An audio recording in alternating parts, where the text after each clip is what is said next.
जय श्री कृष्णा, राधे राधे। आप सभी भक्तों का आपके अपने YouTube चैनल श्री कृष्ण दीवानी में हार्दिक स्वागत है। आज आप सुन रहे हैं वैशाख मास महात्म्य का 29वां अध्याय। सर्वप्रथम भगवान का स्मरण करते हुए आप सब मेरे साथ बोलिए। शांताकारं भुजगशयनं पद्मनाभं सुरेशं विश्वधारं गगनसदृशं मेघवर्णं शुभांगं लक्ष्मीकान्तं कमलनयनं योगिभिर्दयानगमयं वन्दे विष्णुं भवभयहरं सर्वलोकैकनाथम्। ओम नमो भगवते वासुदेवाय।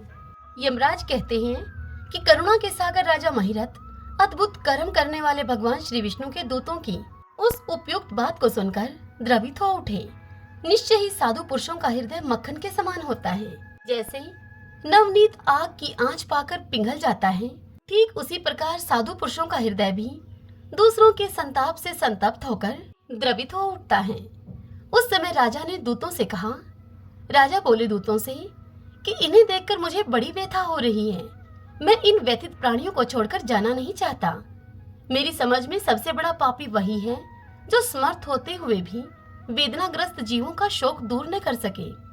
यदि मेरे शरीर को छूकर बहने वाली वायु के स्पर्श से ये जीव सुखी हुए हैं तो आप लोग मुझे उसी स्थान पर लेकर चलिए, क्योंकि जो चंदन वृक्ष की भांति दूसरों के ताप को दूर करके उन्हें आह्लादित करते हैं तथा जो परोपकार के लिए स्वयं कष्ट उठाते हैं, वे ही पुण्य आत्मा हैं। संसार में वे ही संत हैं जो दूसरों के दुखों का नाश करते हैं तथा पीड़ित जीवों का पीड़ा दूर करने के लिए जिन्होंने अपने प्राणों को तिनके के समान निछावर कर दिया है। जो मनुष्य सदा ही दूसरों की भलाई के लिए उद्यत रहते हैं, उन्होंने ही इस पृथ्वी को धारण कर रखा है। जहाँ सदा अपने मन को ही सुख मिलता है, वह स्वर्ग भी नरक के ही समान है। अतः साधु पुरुष सदा ही दूसरों के सुख से ही सुखी होते हैं। यहाँ नरक में गिरना अच्छा है, प्राणों से वियोग हो जाना भी अच्छा है, किंतु पीड़ित जीवों की पीड़ा को दूर किए बिना एक क्षण भी सुख भोगना अच्छा नहीं है। राजा की इस बात को सुनकर दूत बोले कि हे राजन, पापी पुरुष अपने कर्मों का ही फल भोगते हुए भयंकर नरक में पकाए जाते हैं। जिन्होंने दान, होम अथवा पुण्य तीर्थ में स्नान नहीं किया है, मनुष्यों का कभी उपकार नहीं किया, कोई उत्तम पुण्य नहीं किया है, यज्ञ, तपस्या और प्रसन्नता पूर्वक भगवान के नामों का जप नहीं किया है, वे ही परलोक में आने पर घोर नरकों में पकाए जाते हैं। जिनका शील स्वभाव दूषित है, जो दुराचारी व्यवहार में निंदित, दूसरों की बुराई करने वाले एवं पापी हैं, वे ही नरकों में पड़ते हैं। जो पापी अपने मर्म भेदी वचनों से दूसरों का हृदय विदीर्ण कर डालते हैं तथा जो पराई स्त्रियों के साथ विहार करते हैं, वे नरकों में पकाए जाते हैं। हे महाभाग भूपाल, आओ अब भगवान के धाम को चलें। तुम पुण्यवान हो, अतः अब तुम्हारा यहाँ पर ठहरना उचित नहीं है। दूतों की इस बात को सुनकर राजा ने उनसे कहा कि हे विष्णु दूतगण, यदि मैं पुण्य आत्मा हूँ तो फिर मैं इस महाभयंकर यम यातना के मार्ग में कैसे लाया गया? मैंने ऐसा कौन सा पाप किया है तथा मेरे किस पुण्य के प्रभाव से अब मैं विष्णु धाम को जाऊंगा? आप लोग मेरे इस संशय का निवारण कीजिए। राजा की इस बात को सुनकर दूत उन्हें बोले कि राजन, तुम्हारा मन काम के अधीन हो रहा था, इसीलिए तुमने कोई पुण्य, यज्ञ अनुष्ठान व यज्ञ वशिष्ठ अन्न का भोजन नहीं किया है, इसलिए तुम्हें इस मार्ग में लेकर आया गया है। किंतु लगातार 3 वर्षों तक तुमने अपने गुरु की प्रेरणा से वैशाख मास में विधि पूर्वक प्रातः स्नान किया है तथा महापापों और अति पापों की राशि का विनाश करने वाले भक्तवत्सल विश्वेश्वर भगवान मधुसूदन की तुमने भक्ति पूर्वक पूजा की है। यह सब पुण्यों का सार है।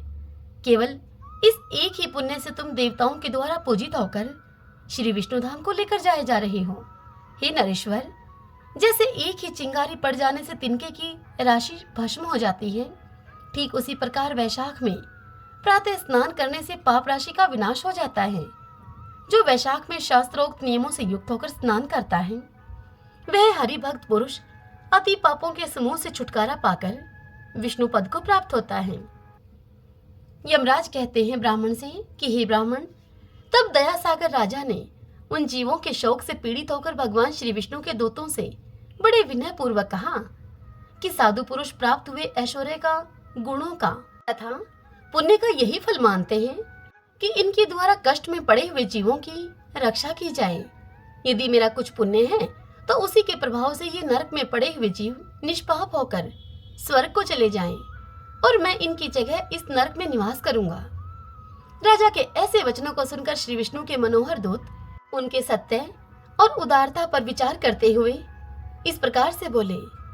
भगवान विष्णु के दूत बोले कि राजन, इस दया रूप धर्म के अनुष्ठान से तुम्हारे संचित धर्म की विशेष वृद्धि हुई है। तुमने वैशाख मास में जो स्नान, दान, जप, होम, तप तथा देव पूजन आदि कर्म किए हैं वे अक्षय फल देने वाले हो गए हैं। जो वैशाख मास में स्नान दान करके भगवान का पूजन करता है वह सब कामनाओं को प्राप्त होकर श्री विष्णु धाम को जाता है। एक और तप, दान और यज्ञ आदि की शुभ क्रियाएं और दूसरी ओर विधि पूर्वक आचरण में लाया हुआ वैशाख मास का व्रत हो तो यह वैशाख मास ही महान है। हे राजन, वैशाख मास के एक दिन का भी जो पुण्य है वह तुम्हारे लिए सभी दानों से बढ़कर है। दया के समान धर्म, दया के समान तप, दया के समान दान और दया के समान कोई मित्र नहीं है। पुण्य का दान करने वाला मनुष्य सदा ही लाख गुना पुण्य प्राप्त करता है। विशेषतः तुम्हारी दया के कारण धर्म की अधिक वृद्धि हुई है। जो मनुष्य दुखित प्राणियों का दुख से उद्धार करता है वही संसार में पुण्य आत्मा है। उसे भगवान नारायण के अंश से उत्पन्न हुआ समझना चाहिए। हे वीर राजन, वैशाख मास की पूर्णिमा को तीर्थ में जाकर जो तुमने सब पापों का नाश करने वाला स्नान दान आदि पुण्य किया है उसे विधिवत भगवान श्री हरि को साक्षी बनाकर 3 बार प्रतिज्ञा करके इन पापियों के लिए तुम दान कर दो, जिससे कि ये नरक से निकलकर स्वर्ग को चले जाएं। हमारा तो ऐसा विश्वास है कि पीड़ित जंतुओं को शांति प्रदान करने से जो आनंद मिलता है उसे मनुष्य स्वर्ग और मोक्ष में भी नहीं पा सकता है। हे सौम्य, तुम्हारी बुद्धि दया एवं दान में दृढ़ है। इसे देखकर हम लोगों को भी उत्साह होता है। हे राजन, यदि तुम्हें अच्छा जान पड़े, उचित जान पड़े तो अब बिना विलंब किए हुए इन्हें वह पुण्य प्रदान करो तुम, जो कि नर की आत्मा के दुख को दग्ध करने वाला है। भगवान विष्णु के दूतों के इस प्रकार यों कहने पर दयालु राजा महिरथ ने भगवान गदाधर को साक्षी बनाकर 3 बार प्रतिज्ञा पूर्वक संकल्प करके उन पापियों के लिए अपना पुण्य अर्पण किया। वैशाख मास के एक दिन के ही पुण्य का दान करने पर वे सभी जीव यम यातना के दुख से मुक्त हो गए। फिर अत्यंत हर्ष में भरकर वे श्रेष्ठ विमान पर आरूढ़ हुए और राजा की प्रशंसा करते हुए उन्हें प्रणाम करके स्वर्ग को चले गए। इस दान से राजा को विशेष पुण्य की प्राप्ति हुई। मुनियों और देवताओं का समुदाय उनकी स्तुति करने लगा और वे जगदीश्वर श्री विष्णु के पार्षदों के द्वारा अभिवंदित होकर उस परम पद को प्राप्त हुए, जो कि बड़े बड़े योगियों के लिए भी बड़ा दुर्लभ है। हे द्विश्रेष्ठ, यह वैशाख मास और पूर्णिमा का कुछ महात्म्य यहाँ थोड़े में ही बतलाया गया। यह धन, यश, आयु तथा परम कल्याण प्रदान करने वाला है। इतना ही नहीं, इससे स्वर्ग और लक्ष्मी की भी प्राप्ति होती है। यह प्रशंसनीय महात्म्य अंतःकरण को शुद्ध करने वाला और पापों को भी धो डालने वाला है। माधव मास का यह महात्म्य भगवान माधव को अत्यंत प्रिय है। राजा महिरथ का चरित्र और हम दोनों का मनोरम संवाद सुनने, पढ़ने अथवा विधि पूर्वक अनुमोदन करने से मनुष्य को भगवान की भक्ति प्राप्त होती है, जिससे कि समस्त कलेशों का नाश हो जाता है। सूत जी वैशाख महात्म्य की इस कथा को सुनाते हुए मुनियों से कहते हैं कि हे श्रेष्ठ विप्रवरों, धर्मराज की यह बात सुनकर वह ब्राह्मण उनको प्रणाम करके चला गया। उसने भूतल पर प्रतिवर्ष स्वयं तो वैशाख स्नान की विधि का पालन किया ही, दूसरों से भी इसका पालन करवाया। यह ब्राह्मण और यम का संवाद मैंने आप लोगों से वैशाख मास के पुण्यमय स्नान के प्रसंग में सुनाया है। जो एक चित होकर वैशाख मास के महात्म्य का श्रवण करता है वह सभी पापों से मुक्त होकर श्री विष्णु के परम पद को प्राप्त होता है। हरि ओम तत्सत। ओम नमो भगवते वासुदेवाय। ओम माधवाय नमो नमः। आइए भगतजनों, अब हम वैशाख स्नान की आज की कहानी का श्रवण करते हैं। एक समय की बात है, एक राजा था। वह राजा सुबह जल्दी उठकर वैशाख के महीने में गंगा जी में स्नान किया करता था। उस राजा ने ऐसा प्रण ले रखा था कि उससे पहले यदि कोई गंगा जी में स्नान करेगा, यदि वह पुरुष होगा तो उसे राजा अपना आधा राज्य दे देगा, और यदि वह स्त्री हुई तो उससे राजा विवाह कर लेगा। इसलिए राजा ने अपनी समस्त प्रजा में यह ढिंडोरा पिटवा रखा था कि मुझसे पहले गंगा जी में कोई भी स्नान न करे। एक बंदरिया थी जो कि रोज राजा के नहाने से पहले ही उस गंगा जी में नहा लेती और पीछे राजा नहाने के लिए जाता था। एक बार जब राजा ने पानी को हिलते हुए देखा और बिखरा हुआ पानी देखा वहां किनारे पर, तो उस राजा ने वहां पहरा बिठा दिया और सिपाहियों से कह दिया कि मुझसे पहले इस गंगा जी में कोई भी नहाने न पाए। वहां गंगा जी के किनारे एक पेड़ था। उस पेड़ के ऊपर एक बंदरिया बैठी रहा करती थी। वह डाली के सहारे गंगा जी के पानी में उतरती और तुरंत नहाकर वापस पेड़ पर आकर बैठ जाती। ऐसे ही पूरा वैशाख मास व्यतीत हो गया। वैशाख के अंतिम दिन राजा के एक सिपाही ने उस बंदरिया को गंगा जी में स्नान करते हुए देख लिया। सिपाही ने देखा कि जब अंधेरे में उन्हें कुछ भी दिखाई नहीं देता और उन्हें नींद आ जाती है, तो यह बंदरिया उस समय गंगा जी में नहा लेती है। और फिर सिपाही उस बंदरिया को पकड़कर राजा के पास लेकर गए और जाकर राजा से कहा कि महाराज, ये बंदरिया आपसे पहले ही गंगा जी में स्नान कर लेती है। यह सुनकर राजा को अपने किए हुए प्रण की याद आ गई और राजा ने तब बंदरिया से विवाह कर लिया और उसे धर्म पत्नी मानने लग गया। वैशाख के स्नान से बंदरिया के बच्चे होने की भी आशा हो गई। बंदरिया को पूरे महीने हो गए। जब बंदरिया ने राजा से पूछा कि महाराज, जब मेरे बच्चा होएगा तब मैं किसे जगाऊंगी, तब उस राजा ने महल में एक घंटी बंधवा दी और उससे बंदरिया से कहा कि जब तेरे दर्द हो तो तुम इस घंटी को बजा देना, इस घंटी को हिला देना, फिर आकर मैं सारा इंतजाम अपने आप कर दूंगा। राजा के उस बंदरिया के अलावा और भी कई रानियां थीं।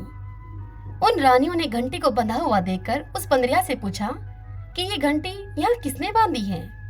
तब वह बंदरिया बोली कि राजा जी ने बांधी है। जब मेरे बच्चा होगा तो ये घंटी बजाकर मैं उनको बुलाऊंगी।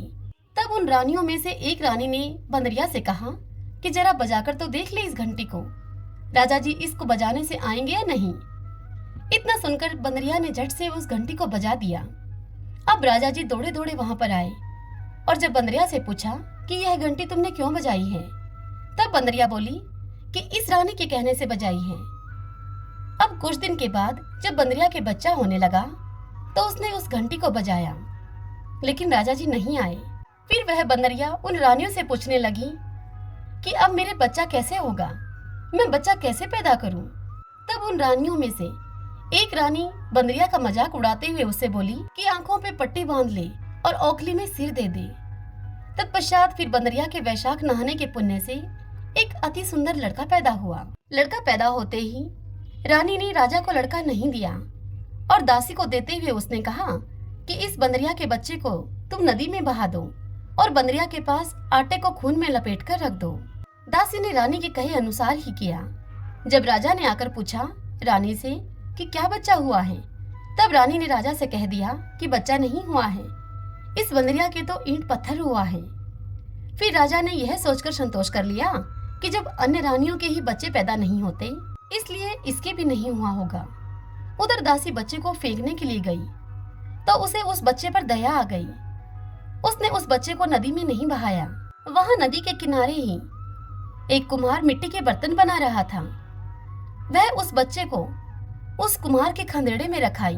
जब कुम्हार और कुम्हारी खुदी हुई मिट्टी लेने के लिए उस खंदेड़े में आए तो उन्होंने वहां देखा कि बहुत सुंदर सा बच्चा वहां सो रहा है। तब कुम्हार अपनी पत्नी से बोला कि भाग्यवान, हमारे कोई बच्चा नहीं था, इसीलिए भगवान ने यह बच्चा हमारे लिए भेजा है। यदि तू इसको पाल ले तो अपने इसको घर ले चलेंगे हम। तब यह सुनकर कुम्हारी बोली कुम्हार से कि इसको लेकर चलते हैं, अपनी खातिर ही भगवान ने इस बच्चे को हमारे लिए भेजा है। कुम्हारी ने उसको पाल पोस कर अब बड़ा कर लिया। लड़का रात दिन अब बढ़ने लगा। वह कुम्हार मिट्टी का हाथी बनाकर बेचा करता था। एक दिन वह लड़का अपने पिताजी से बोला, कुम्हार से बोला कि पिताजी, मेरे को भी हाथी घोड़े बनाकर दे दो, मैं उनसे खेलूंगा। ऐसा सुनकर कुम्हार ने अपने पुत्र के लिए हाथी घोड़े बना दिए मिट्टी के। अब वह लड़का उन हाथी घोड़ों को लेकर कुएं की पाल पर जाकर बैठ गया। अब वह लड़का रोज ऐसे ही करता। एक दिन वहां कुएं की पाल पर रानी की दासी पानी भरने के लिए आई थी। वहां उसने अपनी एक सखी को बंदरिया के पुत्र होने की सारी बात विस्तार पूर्वक बताई। यह बात वह लड़का भी सुन रहा था। अब लड़के को सारी बात का पता लग गया था कि वह बंदरिया के गर्भ से पैदा हुआ था। रानियों ने मारने के लिए उसे दासी को नदी में बहाने के लिए दे दिया था। अब यह लड़का जब सारी बात जान ही चुका था तो वही दासी दूसरे दिन कुएं पर पानी भरने के लिए आई। तब वह लड़का उन दासियों को देखकर कहने लगा कि मेरे मिट्टी के हाथी घोड़े पानी पी लेंगे, इनको पानी पिला दो। यह सुनकर दासियां कहने लगी, ओ मूर्ख लड़के, कभी मिट्टी के हाथी घोड़े भी भला पानी पीते हैं क्या? यह सुनकर वह लड़का बोला कि मूर्खों, कभी बंदरिया के भी ईंट पत्थर पैदा हुआ है क्या? अब दासियों ने जब यह बात सुनी तो महल में जाकर सारी बात उस रानी को बता दी कि कुम्हार के एक लड़का है, उसने हमें यह सब बात कही है और हमारे सभी घड़ों को उसने कंकरी मारकर फोड़ दिया है। तब रानी ने जहर का एक लड्डू तैयार किया और उस दासी से कहा कि यह लड्डू उस लड़के को खिलाकर आ जाओ। दूसरे दिन वे सब दासियां उस कुएं पर जब पानी भरने के लिए गई तो वह लड्डू भी अपने साथ लेकर गई। उन दासियों ने वह लड्डू उस लड़के को दे दिया तो भगवान ने उस लड्डू को गोंदगिरी का लड्डू बना दिया और उस लड़के ने वह लड्डू खा लिया। दासियां दूसरे दिन कुएं पर पानी भरने के लिए आई तो दासियों ने वहां आकर देखा कि लड़का अभी तक मरा नहीं है और वहीं कुएं पर खेलता फिर रहा है। जब रानी को इस बात का पता लगा तो इस पर रानी रूठ कर सो गई। राजा ने जब रानी से आकर पूछा कि रानी, तुम क्यों सो रही हो? तब उस रानी ने जवाब दिया कि कुम्हार को अपनी बस्ती से निकलवा दो। यह सुनकर राजा ने रानी से कहा कि इतना कड़वा क्यों बोलती हो तुम? परंतु रानी ने राजा की एक न मानी और वह जिद पर अड़ गई। विवश होकर राजा ने उस कुम्हार को परिवार सहित अपने राज्य से निष्कासित कर दिया। अब वह कुम्हार जंगल में जाकर रहने लगा।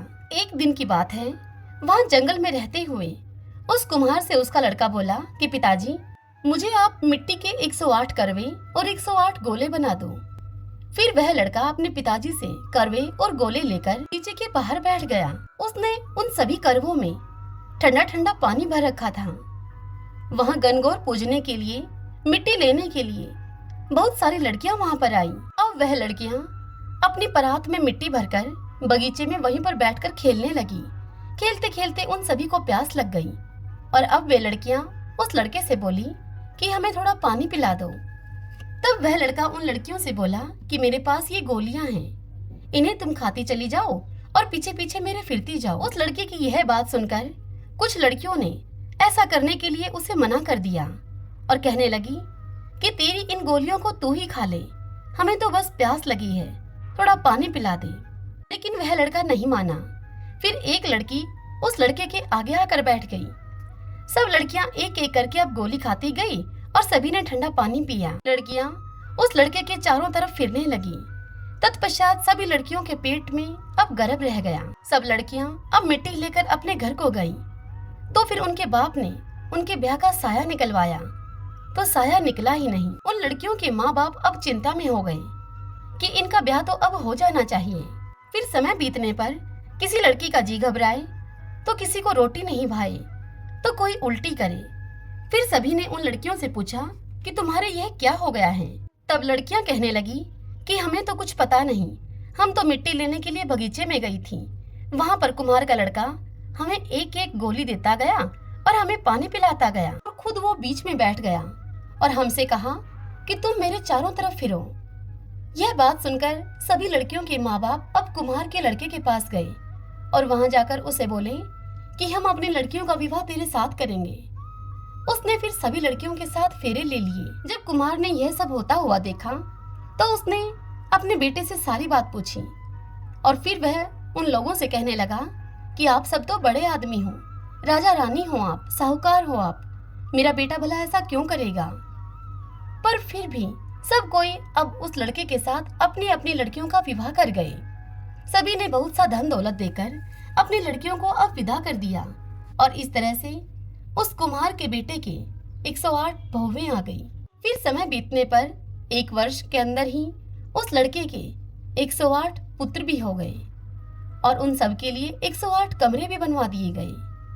फिर लड़के ने अपने पिता से कहा एक दिन कि पिताजी, हम सारे नगर में दावत का बुलावा देंगे। आपके इतनी बहुएं आई हैं और अब तो आपके पोते भी हो गए हैं। यह सुनकर कुम्हार ने अपने पुत्र से कहा कि ठीक है, जिमा दो सारी नगरी को। तब सारी नगरी में और राजा रानी को भी बुलावा भेजा गया। नगर के सभी लोग जिमने के लिए आए कुम्हार के घर में, और राजा का परिवार भी सेना के सहित खुद आया वहां जिमने के लिए। तब लड़के ने राजा से कहा कि राजा जी, बंदरिया को क्यों नहीं लेकर आए। तब राजा ने उस कुम्हार के लड़के से कहा कि बंदरिया को भी बुला लेते हैं। राजा ने बंदरिया को बुलाने के लिए अब रथ और पालकी सजाकर भिजवा दिए। वहां पर सारी सभा के बीच में सोने की चौकी पर सुंदर गद्दी बिछवा दी गई। फिर बंदरिया आई। तब उस लड़के ने उस सोने की गद्दी पर उस बंदरिया को बिठा दिया और 108 बहुओं से कह दिया कि ये बंदरिया मेरी जन्म की माता है, और सभी को इस सोने की मोहरें देकर गोद में इनके पोते देती जाओ। फिर सब बहुएं वहां पर आई और बंदरिया को सोने की एक मोहर देकर उनके पैर छूकर गोद में उनके पोते देती गई। यह देख बंदरिया भी बहुत खुश हुई। उसने सभी को आशीर्वाद दिए। राजा की सब रानियां यह सब देखकर समझ गई और जाकर राजा से कहने लगी कि ये हमें बुलाकर हमारा अपमान कर रहे हैं, इसलिए हम सब यहाँ से जा रही हैं। यह सब देखकर राजा भी उस लड़के से कहने लगा कि भाई, तू इस बंदरिया को इतना स्वागत और मान सम्मान क्यों दे रहा है। तब यह सुनकर वह लड़का बोला कि यह बंदरिया मेरी जन्म की माता है। राजा ने पूछा कि वह कैसे। तब वह लड़का बोला कि मैं बंदरिया से ही पैदा हुआ था, तो तुम्हारी रानियों ने मुझे दासियों को देकर उनसे कहा कि इसे नदी में बहा दो, लेकिन दासी ने मुझे नदी में नहीं बहाया। उसने मुझे कुम्हार के खंदेड़ में रख दिया, और फिर कुम्हार और कुम्हारिन जब मिट्टी लेने के लिए वहां पर आए तो उन्होंने मुझे पाया, और उन्होंने मुझ पर दया करके मुझे अपनी संतान की तरह पाल पोसकर अब बड़ा कर दिया। मेरे पैदा होने पर रानियों ने तुमसे और बंदरिया से यह कह दिया कि बंदरिया के ईंट पत्थर हुए हैं। जो दासी मेरे को लेकर गई थी वह यहीं पर खड़ी है। तब उस दासी ने राजा से कहा कि हाँ महाराज, बंदरिया के पुत्र पैदा हुआ था, और वह पुत्र मुझे नदी में बहाने के लिए दिया गया था, लेकिन मैंने उसको नदी में नहीं बहाया। यह लड़का सच बोल रहा है। सभी रानियां चुपचाप वहां खड़ी हुई यह सारी बात सुन रही थी। सारी बात को सुनकर सभी रानियां सन्न रह गई। अब राजा ने बड़े गाजे बाजे के साथ महल में रानी बांदरी को, सभी पोतों को, बहुओं और बेटे को लेकर गया और सबको अलग अलग महल बनवा दिए।